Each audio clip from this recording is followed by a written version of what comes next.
Perfect. Hey everyone, it's Omar Khatib again with the Loom book review show, and we have another fantastic author joining us. I'm really grateful that he can join because this is a man whose work inspired thousands, maybe even millions across the world in terms of how they look at marketing and delivering value to customers. But more specifically, he was a big influence in my life. After reading his book, Hacking Growth back in 2017, I actually took a big risk and decided that instead of being a head of marketing, I wanted to be the first head of growth in medical devices. Unfortunately, that turned out well. And so he's been very kind enough to carve out some time and come on the show to talk about his book, what he's been up to lately, and also, share a lot of valuable insights and advice to many young marketers and old who are out there looking to improve their game. So, Sean, thank you so much for joining us. Thanks, Omar. I'm excited to be here with you. Yeah, absolutely. Now, I mean, I have plenty of questions to ask you when it comes to growth, but I think something that I'd really like to start out with is outside of what we know about you from the book and what we see online, who is Sean Ellis? What's your backstory? Oh, where to start with that one? So yeah, I'd say I'm like fairly international as a person. I was born in Australia and moved to the U.S. when I was really young, but then in college ended up doing a year abroad in Eastern Europe and in the early 90s. So the wall had just come down. So I was in Budapest, Hungary, and moved back there after I graduated from college and lived in Hungary for 7 years. And my major in college was international relations, kind of with an economics focus. So it's kind of cool now to have a book that's in 16 languages and do a lot of kind of touring around the world with the book. And probably the best seller of all the languages is in Chinese. I've been doing a lot Interesting. recently. Yeah. And so that's kind of the big kind of outside of really the industry. I think then in the industry, we actually I got into tech startup in Hungary when I'd moved back there after graduating from college. And a friend of mine was starting a company, and so before I joined them, I had been in sales for a little while, and so I had built up some sales commission. And so he told me what he was working on. It was 1995. It was an internet company, and I got pretty excited about it. So I essentially put every dollar I'd earned since graduating into the business. And as a kind of my first investment ever was an angel investment, but it turns out 1995 was a really good time to put everything on an internet company. And so I ended up joining the company about 6 months later, but it was Uproar, which turned into the biggest game company in the world at one point. And so I ran marketing there. And so my investment was, I think it was at like a $1 million valuation, but it peaked over $1 billion. So it turned out to be a really good investment. But I think kind of more importantly is that because I had kind of everything on the line, I was a lot less worried about perception of doing a good job at the company than I was of actually doing a good job and making sure that I didn't kind of have the company miss out on opportunities, but instead just really kind of maximize the value of the business. And so I think it really drove me to figure out a lot of stuff. So I initially joined in a sales role, but I was selling advertising where essentially there was no people on the website playing the games. So I wasn't going to earn much commission.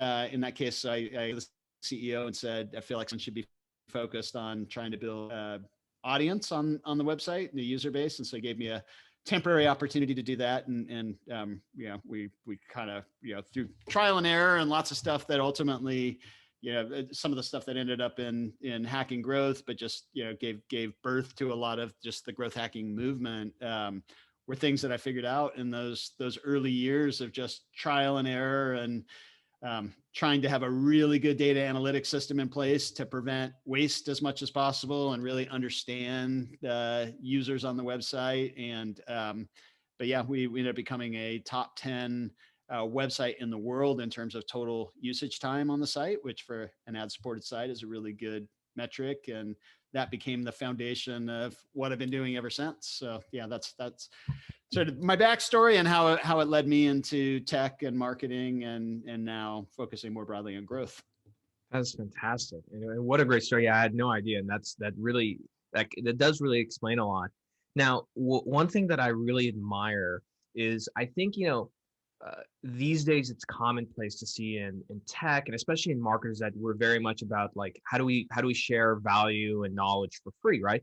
But in my opinion, back when you wrote this book, that wasn't exactly common. And a lot of things you wrote in this book, I think most people would have said, man, I'm not telling anybody about this process at all. And I'm going to go and just, do this over and over again and get extremely rich. But you took, I guess you can call it sort of a growth minded approach, and said that, this needs to be shared with the world. Yeah. And so what was the spark? Like what got you to say, hey, we need to write a book, and what did that look like? And where did it start really? Yeah, I would say it really predated the book by probably about 5 years, but yeah. So 2013, 2012? Yeah, so we wrote the book, we published a book 2016, 17, somewhere in there. So I basically from the time I started blogging, I would say is when I started to be pretty open with what I was doing. And I really started blogging around 2009, actually. So of course, nobody read the blog in the beginning. It's kind of just like, but it still was useful because it forced me to crystallize my thinking. And I found that once I blogged about a topic, I could talk about the topic much more easily. And I had kind of, I think most things until you write them down, you're sort of like 70% crystallized and you're thinking about something. But once you put it on paper, it's like, all right, I gotta fully form this thought. And once I'd fully formed the thought, then I could talk a lot more about it. But essentially what I had found when I first started blogging, it was after the second company that I had. So with LogMeIn or with Uproar, I spent about 5 years, and then same group of people started a company called LogMeIn, and we started both companies out of Budapest, Hungary. Headquarters for Uproar moved to New York, and then LogMeIn was Boston. And coming off of that second one, I just realized that, like, I kind of did that. Did I just get really lucky here? So LogMeIn had just filed for an IPO, and I just thought, did I get really lucky, or were there some things that really made more of a difference than other things? And what I realized is that in about the first 6 months of kind of go to market with those two businesses, that was where I felt like I personally made the biggest impact in the companies. And a lot of it's just kind of like figuring out, does anybody actually need the product that we've created? If so, who needs it? Who really loves it? Why do they love it? What were they using before? How do we get more of them? What prevents them from getting a great experience with the product? I mean, essentially you're figuring out all of these things that once you have them figured out, then it's really kind of just pure execution after that for a long time. And so I realized, okay, the first 6 months was the most important on these two companies that had done really well.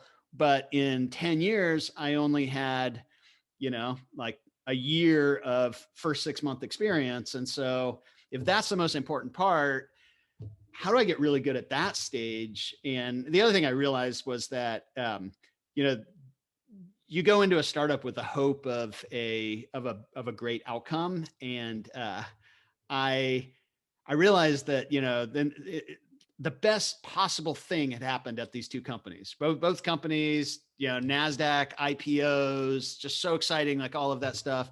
But the truth was, I actually didn't really like it in the later days.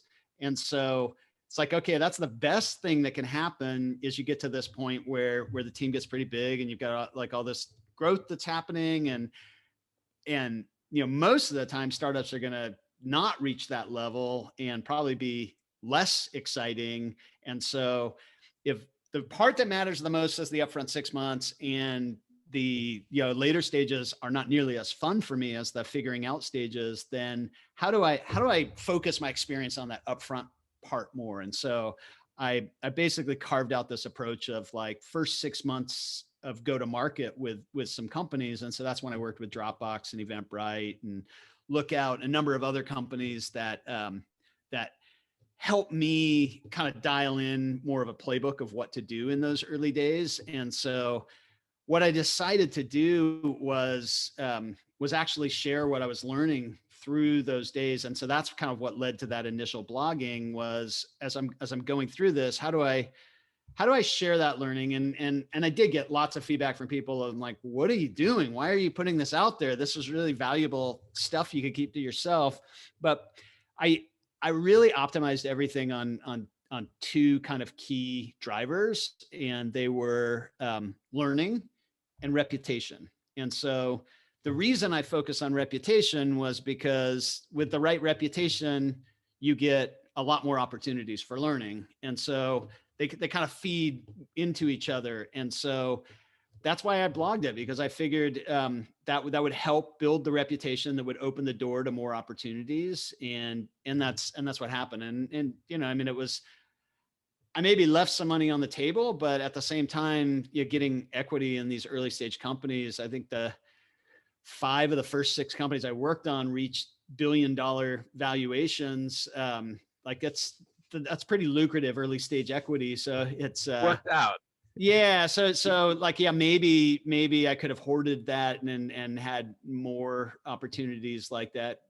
But yeah, and I think it was, it still made sense to put it out there. And the book was ultimately kind of the culmination of how do we formalize a lot of the things that I had learned and Morgan Brown, my co-author, had learned, and really put together a book that becomes useful kind of cover to cover for a lot of different people. Absolutely. And it makes so much sense. And, you know, your philosophy and approach to, I guess, your life and career is very similar to what you kind of woven into the book, which is, and I think there's a division between, you know, people who go into growth. There's ones that really focus on more the hack side of growth hacking. But your book, when you read it carefully and you pay attention, it's really themed around curiosity, around learning, Yeah. brutal transparency and honesty, you know, and more importantly, not getting hung up.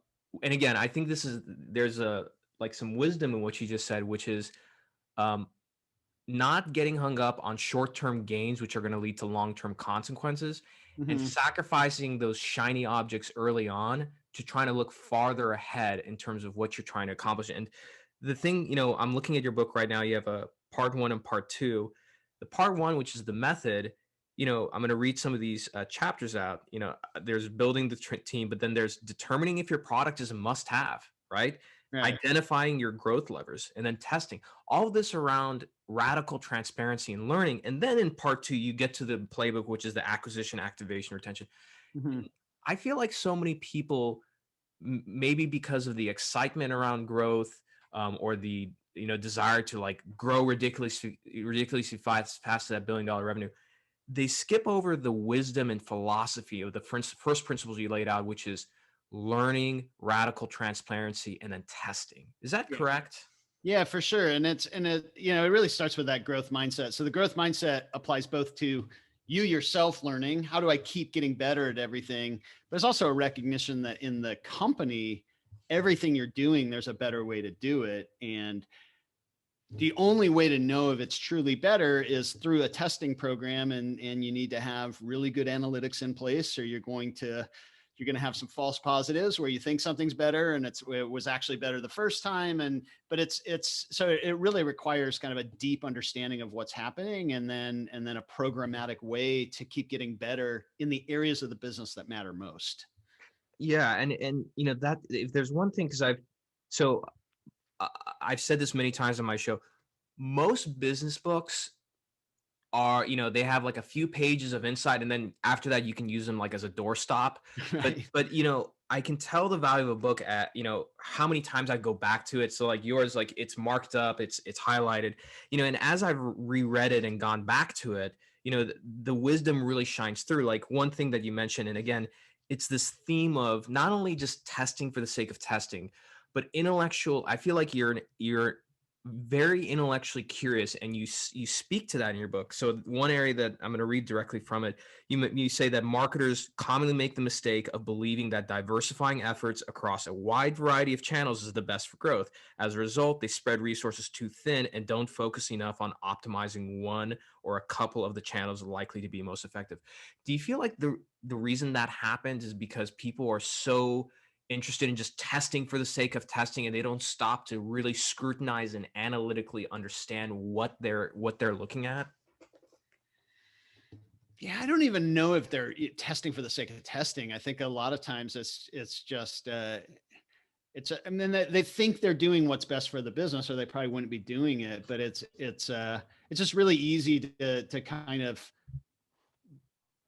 just move on to the next thing. I remember at LogMeIn, pretty early on, we saw that that Google was a good channel for us, and it was just the dynamics of that market. We had a competitor that was spending $100 million a year, probably creating demand in that space, and we brought in a free alternative to their product, and so it's really hard to pay to educate people to want a free product. But if the demand's there and we can harvest that demand and redirect it toward our much better value proposition, that would work really well for us. And so that played out exactly in that manner, that, if they have a 10% conversion rate for everyone who's interested, what happens to the other 90%? A lot of them came to us. And so then we started thinking, okay, so if Google works so well for us, what are the other search engines? And so then there was kind of like, some people were still using Yahoo and some were using Bing, but then there was even these long tail websites that names like Find What that kind of come to my mind still. So it's sort of the post InfoSeek search engines of the late 90s and Lycos. And so it was really, Google was kind of the dominant player, but then there were a few that were still around. And so we started thinking, okay, so we need to find these high intent users. Let's go to all these different places. And then it was just this recognition that, like, you know what? Google is so broad and big, and there's so much volume that could happen through Google. We're better off really getting deep in Google and figuring out how to squeeze everything that Google had to offer for us. And then, and so that's really what we did. And there's a number of other things that actually made Google work a lot better for us. Like, where are you losing people when they come in from Google? How do you actually plug those holes in the funnel? Why are you losing people at those points? And so that just kind of kept giving us more and more leverage. But by focusing on squeezing everything that Google had to give us, we were able to scale to millions of dollars a month in spending, with a 3-month payback on marketing dollars invested. So it was very profitable. And our biggest channels were actually just pure word of mouth, because we were so focused on getting people to a good experience in the product that once they had that great experience and we had a really good free version of the product, they couldn't help but tell a lot of other people. And so it was kind of the intersection of all of these things that worked well. But I would say it wasn't even until my last year at LogMeIn that I truly understood I would say, I don't think you can ever like truly understand, but that I probably significantly increased my understanding of what that growth engine looked like. And the interesting thing is that happened one day when, just kind of serendipitously, I ended up going into a conference room with the head of product, and the two of us started to just diagram how do we think this business really grows? What are the different levers? What feeds what? And when he brought his product knowledge to that conversation, and I brought my marketing knowledge to the conversation, it was like 1 + 1 = 100. And we just got a much clearer vision on the business. And then it was like, gosh, if we focus on this part, that's going to make this part much easier. And so then we started to kind of bring that much more kind of coordinated test improve effort to both product and marketing. And I think that's where the magic starts to happen. And at Dropbox, we did that from kind of day one. And so Dropbox, we still had a lot of kind of ingrained cultural things at LogMeIn. I went to Dropbox 6 months after I left LogMeIn, And with Dropbox, it was our goal right out of the gate was create a culture of growth and experimentation. And we pretty quickly made it to where everyone in the company was contributing ideas to growth, running tests, and I think that was a big part of Dropbox. Was the fastest SaaS business at the time. I think others have passed it now, but the fastest to reach the $1 billion revenue run rate. And I think so much of that was just having a team that was fully aligned around growth and had a shared understanding of how growth worked in the business. Fascinating. And what's interesting is, a lot of what you just said, and especially what you find in this book, is backed actually by thousands of years of evolution in science, right? When we look into the natural world, you see that the organisms that evolve the fastest, right? And a lot of it through trial and error improve. And same with with the businesses that test. One of your talks, I think it's one of your most watched talks on YouTube. And I love this slide because I didn't even know about this, but you showed a slide about Twitter and where they slowed growth and then where growth picked up in the late 2000s. Can you share that story? Yeah. It was that slide I actually created after I watched a presentation from their head of product. And he said, he went into Twitter and their growth had slowed down quite a bit. And he basically said, well, how much testing are we doing? And the team said, we're running a couple of tests a month. And he's like, we have so much volume coming through here. We could be running 10 tests per week. And let's just focus on increasing that testing velocity. He didn't say, we need to fix this, we need to fix that. This is right. He just literally very simply said, we need to focus on increasing that testing velocity. And so, and then he said, by this date, we essentially we're running 10 tests per week. And so that's where I was like, oh, I'm going to go and take the external data on Twitter and see what their growth rates were at various points and try to overlap those. And it was really cool that you could see literally as soon as they moved to 10 tests per week, the growth rate resumed at a really strong pace and continued for a lot of years. I don't know. Eventually it flattened back out. And I don't know if that was market saturation or he had left the business and testing went back down to zero. It's really hard to kind of get the full picture on things, but it definitely was a great example of being able to see how impactful testing was. And in fact, just in the last year, I came across a quote from Jeff Bezos where he said, our success at Amazon is a function of how many tests we run per day, per week, per month. And so, I think across these really successful companies, the velocity of testing is a huge driver of success in the business. Yeah, absolutely. And again, it keeps circling back to what I think your book was really about, which is, you provided a framework for marketers and sort of fathered this concept of growth. But I think it's more around this growth mindset of learning. And I think, at least in my experience, specifically in my previous industry, which is med device and biotech, there's this love of, this romanticized idea of, as soon as we figure out the thing that works, like we just do that.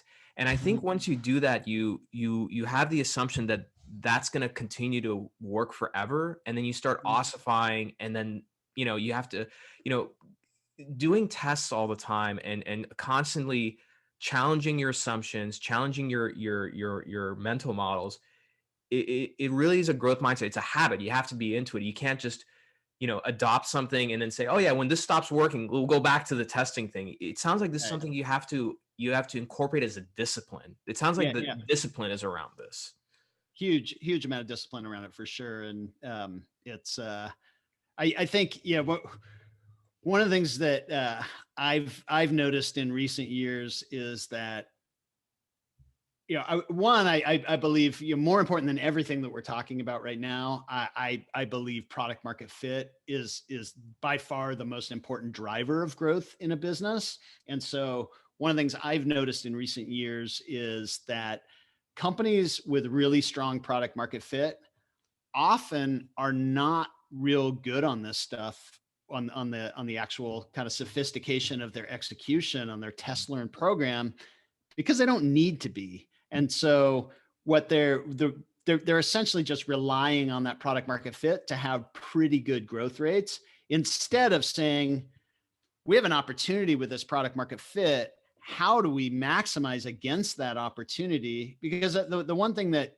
product market fit essentially means that there's not other great solutions that are meeting a really important need in the market, and you're the first to really meet that need. And so that becomes a great wind in your sail for growth. But if you don't satisfy that need and really work to reach everyone who has that unmet need, you're going to have a ton of competition pretty soon. And so even on one of our products at LogMeIn, it used to drive me crazy that we would have targets on different products, and one product, we would just be able to hit those targets so quickly that we'd then have to put all of our attention on these other products that were harder to hit the numbers. And it's not surprising that within a year or two, the product we were hitting the numbers really easily, it became harder to hit the numbers because it got really competitive. Others flocked to that space. And, whereas if we were redlining against the opportunity there, we probably would have dissuaded more competitors to come into that space. And it would be an even bigger company today. It sold last year for $4.2 billion. So it was a great outcome for LogMeIn. But I just think it's one of those things that it's easy to get a little bit complacent when things are going well, where the truth is that, like, we're in this for impact, and impact ultimately leads to valuable companies. But impact's a function of not just the value you create, but how many people you get that value into the hands of as quickly as possible. And that's what creates really strong, sustainable growth engines. And so that's to me the ideal type of companies that I work with today are the ones that have that really strong product market fit, but I can quickly see that they're missing a lot of the really high leverage execution opportunities that, if we can get them aligned around those opportunities, there's hundreds of millions of dollars of value to unlock really quickly in that business. And so that's super gratifying when you can tap into something like that. I know, absolutely. And I want to ask a little bit more about the product market fit. Are you familiar with a gentleman named Mark Roberge? He was HubSpot's first chief revenue officer.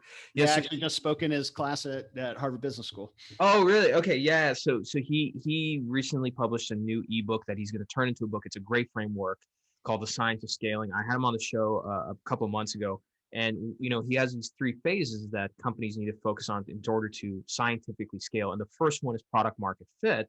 And he, when he talks about it, he shares that a lot of people, when they talk about product market fit, it's this sort of broad thing. It's like when they're happy, et cetera. And he mentioned, he said, smarter students reference Sean Ellis's approach to how you define product market fit. Can you share with the audience what that test is to define product market fit that you came up with? So I mean, there's a few different ways to look at it, but I think the even before I say how I kind of found a new way to look at it, I want to talk about the kind of more conventional way to look at it, which is by focusing on retention cohorts. So essentially what you're looking at is when someone tries the product, do they keep using it or do they stop using it? If they keep using it, you probably have met their need in a way that's better than anything else that they are familiar with, or they would switch to that other thing. And so almost no product, or I would say not almost, no product is going to retain 100% of the people who try the product. And so what normally reflects product market fit in a company is when you attract people, and at some point, so you attract 100 people to try your product today. If a month later you're down to 50, 2 months later you're down to 30, and then eventually you end up going to 0, it means you probably didn't have product market fit for any of them. Just some were a little more patient than others. But if some of those users actually stick on the product long term, then you know you have something and you can scale over time. If your retention cohorts always track to zero, you are going to eventually flatten out in your growth. It's just, the physics of growth will show how that happens. And so the challenge with that, and particularly the early stage companies where I've worked with, is what do you do while you're waiting for those retention cohorts to mature? Right, because it takes like 6 to 9 to 12 months, right? Right. I mean, depending on the usage frequency of a product. If it's a daily use case product, you might actually have a really good idea after 3 or 4 weeks. But right. If it's something that you're using less frequently, it can take 6, 9, 12 months to see what happens with those. And so what I found is a good leading indicator that essentially it's a survey. So a survey is never as accurate as actually seeing what happens with human behavior on things. But it was simply to ask people, how would you feel if you could no longer use this product? So finding people who've tried the product and used it in the right way that it was intended to be used, and then asking them how would they feel if you took the product away from them. And what I was looking for was I would give them a choice, multiple choice. Very disappointed. So I'd be very disappointed if I could no longer use this product. Somewhat disappointed, not disappointed, or not applicable. I've already stopped using the product. And what I was looking for was people who would answer, I'd be very disappointed. And so typically what I saw is that companies that, got upwards of around 40% or more, most of those businesses ended up being pretty successful long-term. So that's why I was saying, like, product market fit, even if they didn't have great execution, those businesses, built value of some sort. Maybe it was $100 million, $200 million outcome, where businesses that don't have product market fit almost always go out of business if they can't find it. And so with that question, I was able to at least assess, okay, they have enough product market fit where I can go in and help them. That was my original goal with the question. But then again, in the spirit of transparency, I ended up publishing some blog posts on it and just sharing my method on that. And now it's become a pretty popular method of other people essentially gauging. And again, the real thing. So for me, it was like, can I go in and help them? For if you're a founder or early stage business, what you're trying to figure out is, do I keep trying to get the product right, or is it good enough right now where we can actually grow the business? If you have product market fit, you can grow. If you don't, trying to grow will often put you out of business. And so that question became really helpful while those retention cohorts mature, to be able to decide what do I do in the meantime? Do I think I have product market fit, or do I think I don't have product market fit? And depending on that, the answer to that question, it's going to really change how you execute the business. Got it. And just to kind of dig a little bit deeper on it, like for myself and also the majority of my audience, we come from like sort of the B2B world, and so for us, like those sales cycles are longer, and then B, obviously the data isn't there as much as B2C is, and so when it takes maybe a few months to see them, sometimes you might have somebody who buys it, whether it's a SaaS product or even hardware, they might not churn for at least a year, right? Yeah. And so when it comes to asking that question, surveying it, is it time-based where you say, hey, after you, let's say, onboard a new customer and everything, you should wait 30, 60, 90 days to do it? Should you do it a full year? I mean, it's probably different for each business, but how would you approach it from B2B? Yeah, I try to take a random sample of people who've reached that. Sometimes they've used that at least twice. Mm-hmm. And then a random sample, because if they've been using it for 6 months, then it's already kind of skewing the results. Like, you've already churned out the 90% that might. That's a really good point. I didn't think of that. You're right, because if they are there for 6 months and they haven't churned, then it's likely that they're very happy. So it sounds like there's this happy medium, which is not right when they come on, not when they've been around for a while. There's a middle point where, and I think maybe the figuring that out is just kind of going and saying, historically, even if we have, let's say, a total of 10 or 15 or 50 customers, the ones that came on and left, on average, when did they leave? And then figuring out where that middle is and testing at that point. That's a really good point. But B2B has like another challenge as well. So you take something like Slack. and you say, okay, the first time they've used it, there's going to be a set of people, or maybe they've even used it for a week or two already, but there's going to be a set of people who basically, let's say they're the only one in their company that's really using it. Like, of course they're going to say, I wouldn't care if I couldn't use this thing anymore. So in that case, what you want to make sure is that they've used it in the right way, which sort of says, okay, so Slack has reached some level of critical mass within that business. And so like Slack's published the numbers on when that happens. So for them, it's when a team gets to 2,000 messages, their long-term retention is like 90+%. So essentially that 2,000 messages is going to mean that there's enough people on the team who've used the product, and you've got that back and forth of communication that's happening. And so you have to kind of figure it out in your business is it a single user use case to where you can get value? So I just interviewed the head of product, or former head of product until recently, at Canva on my podcast last week. We published great company. Yeah, amazing company. But that's more of a single user use case. Like you go in, you start designing with it, you figure out, okay, this is great. I'm good at my designs with this thing. It meets my needs. So it doesn't matter if 10 people at your company are using Canva or you're the only one. And so from that, it's going to just really be maybe once they've done their third design, then they are in the group that qualifies that I want to ask that question. But if they've never done a design before and they just signed up, if you ask a question, you already know the answer. It's good. They don't have enough information yet to care if you took it away. So that's what you want to kind of figure out is what's the gateway to where they've actually experienced the product in a valuable enough way where they can make a good read on it.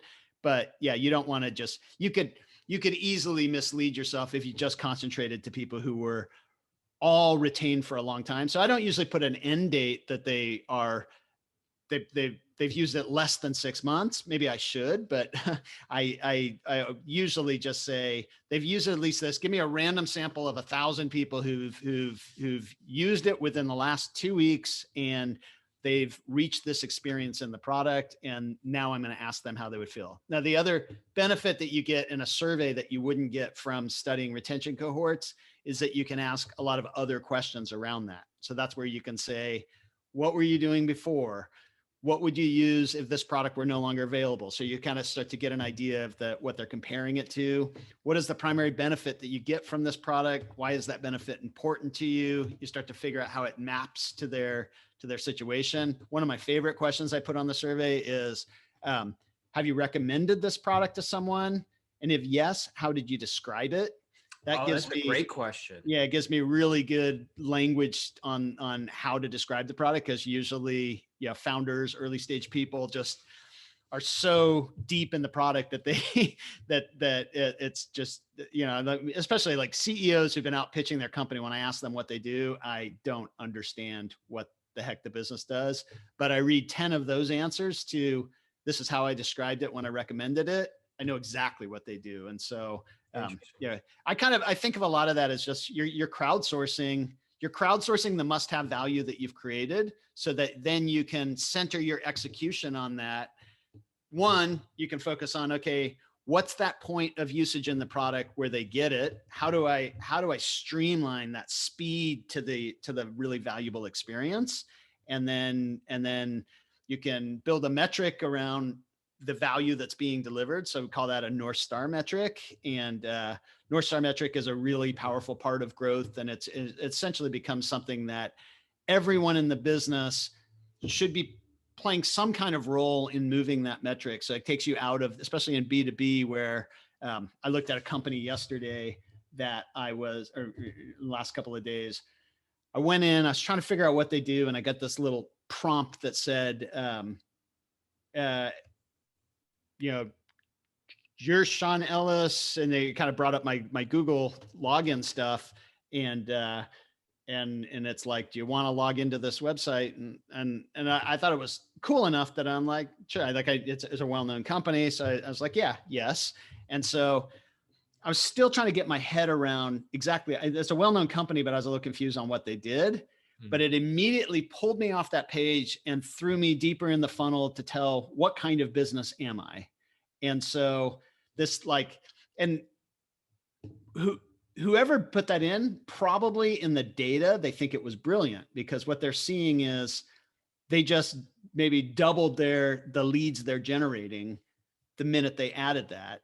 But from the user perspective, it totally took me out of what does this company do to now they're just asking me for stuff. And so whoever's responsible for generating those leads, they've passed it over to the sales team. They did their job. But if you had a metric that's more focused on how do we get people to a valuable experience with this product and keep them coming back long-term, then you might rethink, instead of trying to optimizing for that like really specific metric that's important for your team, start thinking about how do I maximize the number of these people who truly get a valuable experience with our product? And that's what this kind of North Star metric is about, is kind of capturing how much of that valuable experience you deliver over time.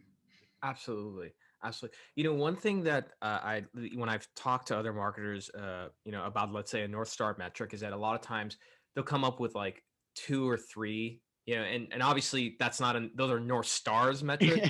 The Milky Way. Yeah. So in that case, I mean, how important is it just to have one? I think it's really important to have just one. And again, sometimes people, can you give the audience a few examples of those North Star metrics, sure, whether it's B2C or B2B? Just to add one little caveat too before we go to it. So a lot of times people conflate North Star metric with the one metric that matters, kind of a related concept that's out there. And the North Star metric is not the only metric that matters.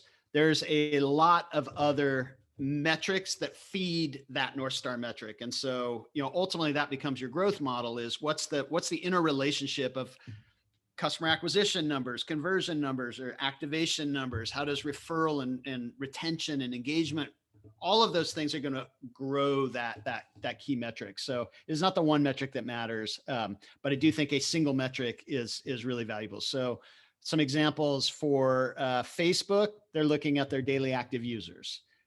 You might think, okay, so that's going to be a consumer metric, but Slack actually looks at the same thing. And of course, Slack's B2B, but it's kind of consumerized B2B to some degree. So not surprising that, so both of them, everything they're doing is optimizing daily active users. And so how do you grow daily active users?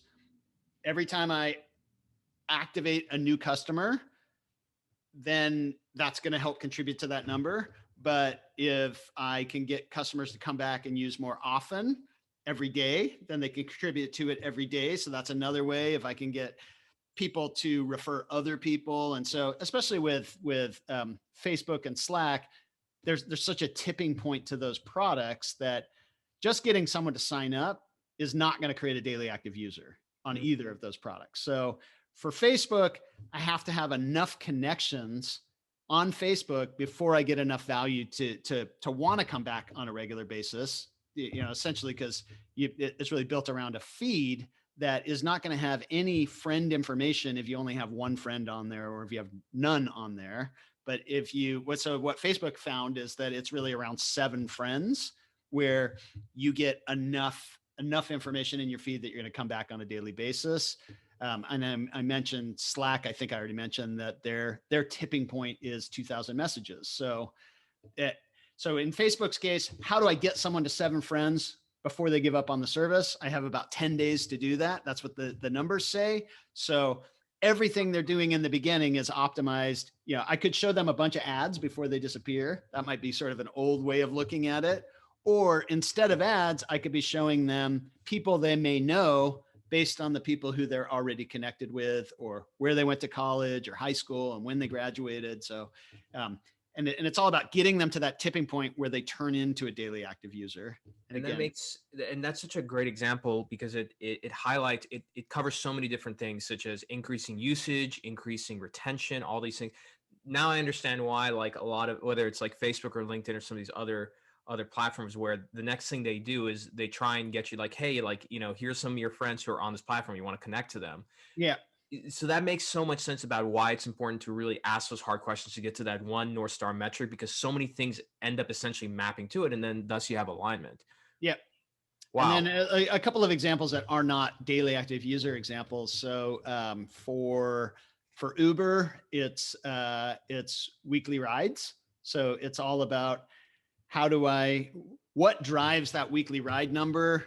Again, just downloading the app is not going to drive weekly rides at all. And there may be a team that's just all about app downloads, but if you don't get those people to actually use the product. So it turns out that it's about getting someone to enough value with the product that they get it and want to come back. And so that becomes a big pivot point, which we call activation.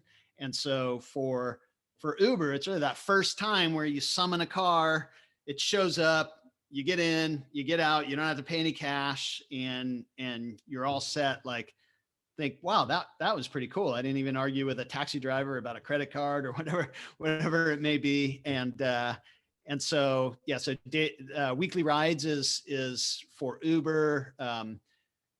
Nights booked is for Airbnb. I interviewed a company called Acorns on my podcast a while back. Oh yeah, I know Acorns. Yeah, so they're looking at active investors, and for them, just kind of, again, like kind of using this to map how everything works. For Acorns, their promise, the real value proposition of that product is taking millennials who typically don't invest much, especially early millennials who have just recently graduated from college. They don't have extra funds to invest. They don't want to figure it out. And so how do you make it really effortless and not painful to do that investing? So for them, it's all about, we got to get them to their first investment within 5 minutes of touching the platform. And so it's really cool when you go through the onboarding there and you actually see how you're filling in the address. They're going to, based on your location, help you fill it in even faster, because they know you're going to have to hook up bank accounts. They're going to have to teach you the concept of roundups, which is, if you spend 80 cents for every 80 cents, they're going to round 20 cents off and put it into your investment fund. And so they got a lot to accomplish in a 5-minute period but they know if they can get you there in 5 minutes, that you're just much more likely to stay retained on the platform. So it just gives you an idea, like with that right North Star metric and right activation metric, you're a long way toward actually being able to build a sustainable growth engine in the business. Fantastic. Well, I can keep going, but we're getting close to time, and I know my audience, that I'm going to get a few emails, a lot of them probably, who are like, "Hey, can we have him back?" But so with the remainder of the time, I want to make sure we also, talk about, some of the things that you're up to today, more specifically how individuals can follow you, companies can reach out to you.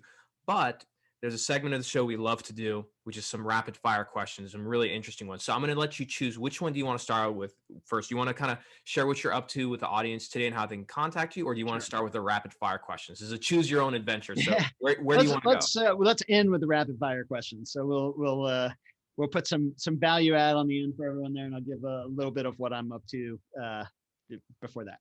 Perfect. So ground rules for this is that you get to spend as much time as you want answering the question, but the faster you answer the question, the sooner we can go to another one. Okay.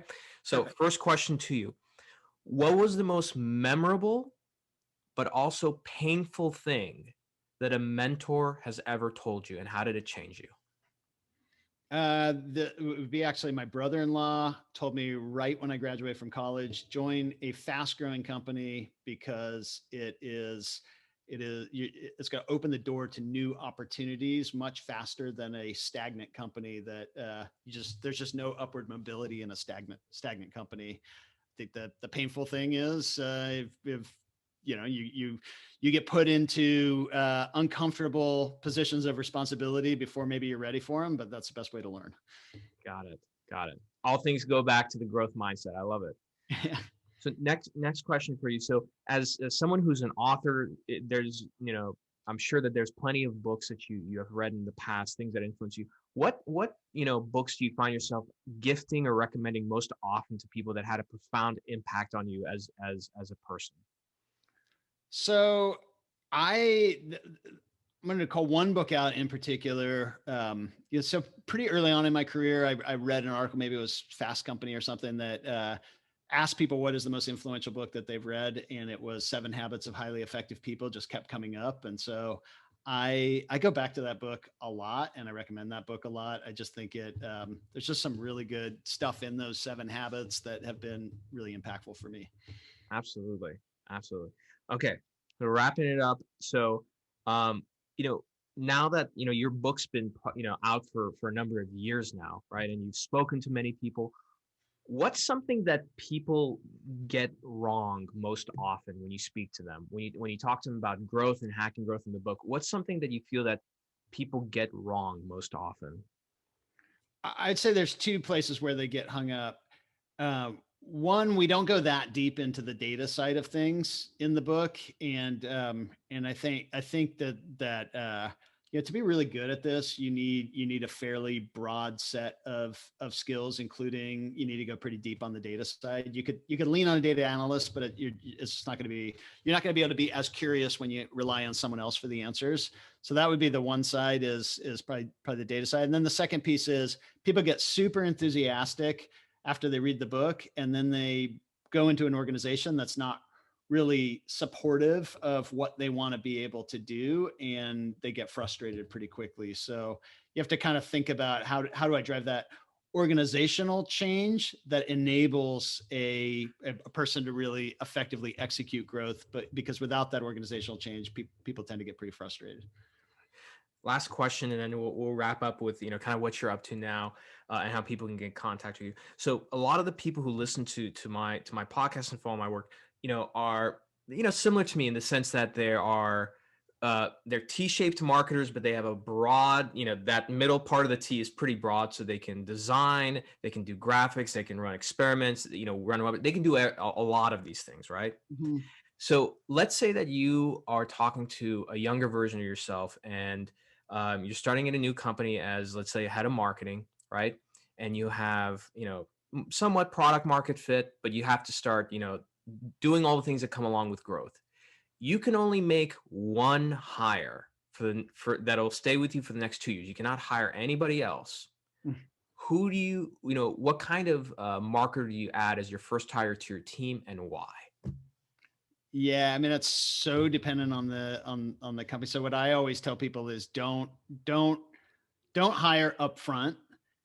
Hire to address like the areas where you have those kind of voids or bottlenecks on the team that prevent you from a high velocity of testing. So you could try to guess where that bottleneck is. That people do need to be pretty dynamic in their skill set to be effective, and so you're going to know where you're no one's strong everywhere or completely completely like expert everywhere. And so I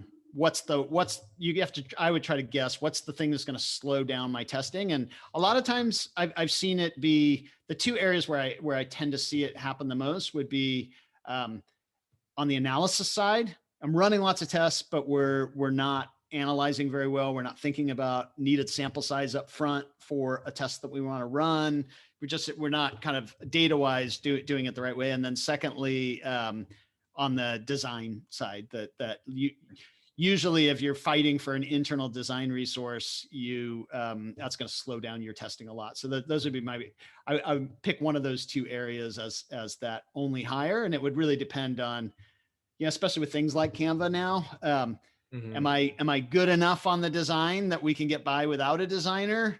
Or am I good enough on the data that we can get by without a data person? But so for what it's worth, the first hire that I made at LogMeIn was on the data side. The second was design. So I hired a guy who was trained as an actuary and had done some work as an actuary, but had just recently graduated, and he was really good on the data side and went on to become a VP at the company years later.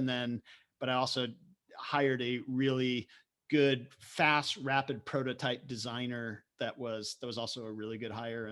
and he was only a few weeks after the first hire. Got it. And just to clarify, when you say designer, that's not just designing landing pages and graphics, but also just content creation, things to actually test with, correct? I mean, it depends on the business. Like obviously if it's B2B, you may even have some collateral and some other things, but for me, a lot of it really is ad creative and landing pages. Mm-hmm. And at least it depends on,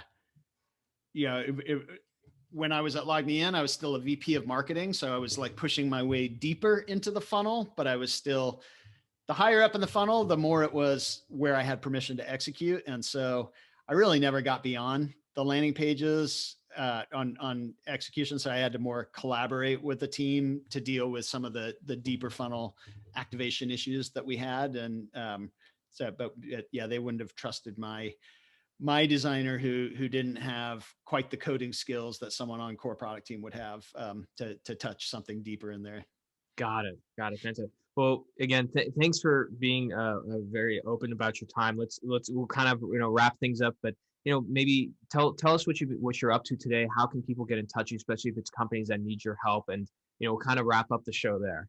Sure. Yeah. So two main things that I'm spending my time on these days are I mentioned I'm working with companies that have what I see as strong product market fit or indicators of strong product market fit, but they're missing out on a lot of the execution opportunities. Just that, probably taking a more traditional way of approaching it, where doing something that's more data driven and agile and high velocity on the testing side can make a huge difference in a company like that. And so, sort of ranging anywhere from say 50 to 1,000 employees. Those are the range of companies where I can provide a lot of. I mean, I've done it for Microsoft and different divisions of eBay that would be on the bigger side there. But I think that the kind of sweet spot of what I can help is in that area. And then the other thing is, as I mentioned, just like having that well-rounded skill set is really hard. And the book isn't going to kind of give enough experience and guidance on the skills to make someone good in all the areas they need to be good in. And so I partnered with a former data scientist from Facebook to build a program called Go Practice, which is really about taking people and building that kind of broad enough and deep enough skill set to be really effective in growth roles. And it's about a 10-week program. We complement kind of a simulator where you're actually practicing the skills you're learning with live hour-and-a-half live sessions each week. And so that's gopractice.io. And so it's a neat program. And we actually are just releasing a skills assessment test as well that allows people to focus their time on the skills that need the most work, that are really important to it, and then can kind of skip over the areas where they may already be strong. So we've got some stuff that it's built into the course already for anyone who wants to go through it that way, and they can kind of navigate the course. But what we're going to do is start to make it available even before committing to the course. And we'll announce that I think we're due a product hunt launch with that in the next week or two. So that's awesome. Yeah, that'd be fun. Awesome. And I'll include that all in the show notes. Well, Sean, last question. I'm sorry. I know we're over time. We got to let you go. But so, I was emailed this question by a listener, and they knew that I was talking to you at this time. They literally just texted me, and I was like, okay, I got to ask. The question is, and I'm gonna read it directly from my phone. Omar, be sure to ask Sean this question. Where does Sean Ellis / father of growth go to read about the latest in growth? And then the dashes, he cannot say growthhackers.com.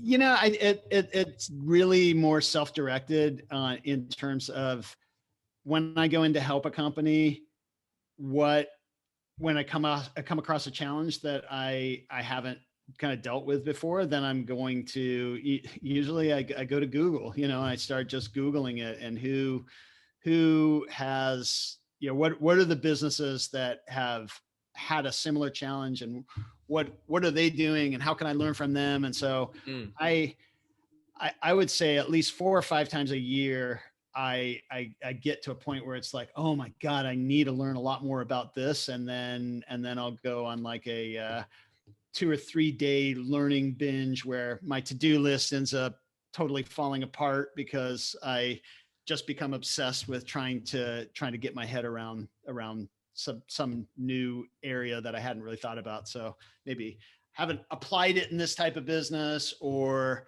this is a channel that seems to be really working well for these guys, and I just don't know enough about that channel. I want to go deep to really understand that, or different user type, whatever it might be. So I would definitely say it's not a single place. It's a bunch of places where I mean, like, it's kind of one of my hacks there, is that I will, as I find different articles that I feel like are relevant to the thing I'm trying to learn, I'll send them all to Pocket, and then I'll go out and take a walk with a pad of paper and listen to the articles on Pocket, and just start sketching it out. So it keeps me from being obsessively stuck in a dark room, but instead kind of just that walking around helps me process it a little bit more. Probably the ADD part of me. I love it. Well, the person who asked that question, you did not get the shortcut answer, but you got a so much more valuable lesson and part of it in a hack. So that is fantastic. Sean, again, thank you so much for coming on. I know we're a little over time, but it was such a pleasure to have you on. We're going to leave for the listeners below in the show notes all the links, not only to your LinkedIn and Twitter, but also to GoPractice.io, among any other things. So Sean, thank you so much for coming on. Thank you all for listening, and we'll see you next time. Awesome. Thanks for having me. Bye.